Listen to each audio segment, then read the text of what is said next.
आनाजी पंतांची एक चाल आहे जे मला आत्ताच कळली. तुम्हाला माहिती आहे की नाही माहित नाही.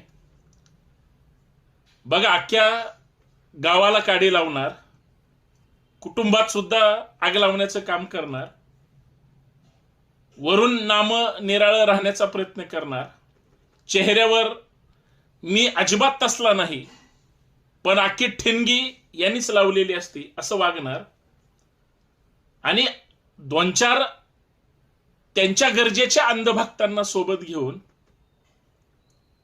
अख्ख्या व्यवस्थेचा इस्कोट करून टाकणार. ही जी अनाजी पंतांची चाल आहे ना, ही महाराष्ट्रात दिवसेंदिवस यशस्वी होत चालली. त्याचं एक उदाहरण सांगतो. जो काही निर्णय घ्यायचा आहे तो त्यांनी घ्यायचा आहे, त्यांच्या कुटुंबाने घ्यायचा आहे, त्यांच्या पक्षांनी परिवारांना घ्यायचा आहे. आम्ही मात्र त्यांच्या पाठीशी आहोत असं म्हणायचं. आणि जे निर्णय घेणारे आहेत त्यांच्या मागे नोटीस पाठवून भुंगे लावायचे. म्हणजे ते हे काय करतात, पंतांच्या विरोधात सुद्धा जात नाहीत आणि पंतांना दुखवत पण नाहीत. म्हणजे फक्त बोटावरचा थुका बोट बदलायचे, फक्त येड्यात काढायचे.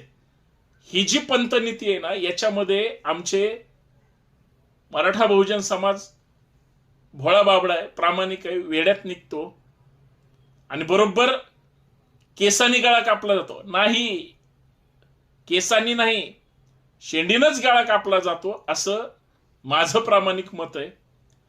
म्हणजे चांगल्या माणसाची आता सामाजिक राजकीय काम करण्याची जी पद्धत आहे ना, ती पूर्ण बदलून टाकली. शुद्ध लाचारी, चापलुसी, चाटुगिरी आणि शेपट हलवण्याचा प्रकार असा असेल तरच यशस्वी होतंय. मी म्हणतोय ते खरंय की खोटंय.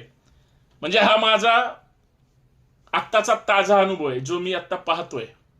बाकी तुमच्याकडे जर अनुभव असेल तर शेअर करा. जय शिवराय. डेंजर आहेत पंतप्रतिनिधी.